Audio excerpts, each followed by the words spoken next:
আসসালামু আলাইকুম। সংযুক্ত আরব আমিরাতের নতুন বছর উপলক্ষে দেশ জুড়ে নববর্ষের ছুটি ঘোষণা করা হয়েছে। 1 জানুয়ারি সরকারি অফিস আদালত ও অনেক বেসরকারি শিল্প প্রতিষ্ঠান বন্ধ থাকবে। প্রতি বছরের মতো এবারও বুর্জ খলিফা চত্বরে জমকালো আতশবাজি অনুষ্ঠান ও ড্রোন শো দেখা যাবে। সন্ধ্যার পর থেকে নিয়ে আতশবাজি অনুষ্ঠান শেষ হওয়া পর্যন্ত বুর্জ খলিফার আশেপাশের রাস্তা বন্ধ থাকবে। দুবাইয়ের সড়ক ও পরিবহন কর্তৃপক্ষ ঘোষণা করেছে যে নববর্ষ উপলক্ষে দুবাইয়ের সকল পাবলিক পার্কিং ফ্রি ঘোষণা করা হয়েছে। এদিকে সংযুক্ত আরব আমিরাতের জ্বালানি মূল্য নির্ধারণ কমিটি 2025 সালের জানুয়ারি মাসের জন্য পেট্রোল এবং ডিজেলের দাম ঘোষণা করেছে। দেশটিতে কমতে থাকা জ্বালানি তেলের মূল্য অপরিবর্তিত থাকছে। সব ধরনের জ্বালানি তেলের ডিসেম্বর মূল্য জানুয়ারি মাসের জন্য বহাল থাকবে। এদিকে আরব আমিরাতের দুবাইতে বিদ্যুৎ স্পৃষ্টে 44 বছর বয়সী কাজী আজহারুল ইসলাম নামে এক বাংলাদেশি যুবকের মর্মান্তিক মৃত্যু হয়েছে। 30 তারিখ সোমবার স্থানীয় সময় সকাল 8টার দিকে গ্যারেজ থেকে গাড়ি বের করার সময় গ্যারেজের বৈদ্যুতিক লাইন থেকে গাড়িতে বিদ্যুতায়িত হয়ে ঘটনাস্থলে তার মৃত্যু হয়।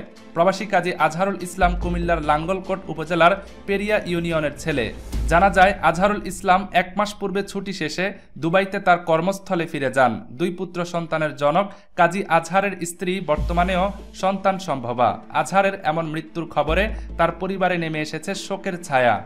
এদিকে সংযুক্ত আরব আমিরাতের রাস আল খাইমা উপকূলে একটি হালকা উড়োজাহাজ বিধ্বস্ত হয়ে 2 জনের প্রাণহানি হয়েছে। আমিরাতের বিমান চলাচল কর্তৃপক্ষের বরাত দিয়ে দুবাই থেকে AFP খবর জানায়। জেনারেল সিভিল এভিয়েশন অথরিটি এক বিবৃতিতে বলেছে, রোববার জাজিরা এভিয়েশন ক্লাব পরিচালিত একটি হালকা উড়োজাহাজ সমুদ্রে বিধ্বস্ত হলে পাইলট এবং কো-পাইলট উভয়ই নিহত হয়েছে। মারাত্মক এই দুর্ঘটনার কারণ নির্ণয় করতে তদন্ত শুরু করা হয়েছে।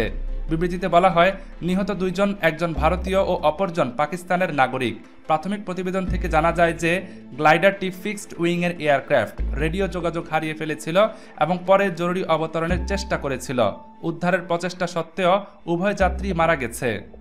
গত কয়েকদিন ধরে বিশ্বের নানান প্রান্তে বিমান দুর্ঘটনা ঘটছে, যার শুরু হয়েছিল 25 ডিসেম্বর। আজারবাইজানের একটি বিমান রাশিয়ায় বিধ্বস্ত হওয়ার মাধ্যমে এই দুর্ঘটনায় প্রাণ হারান 38 জন। এরপর দক্ষিণ কোরিয়ায় বিমান বিধ্বস্ত হয়ে 179 জনের মৃত্যু হয়।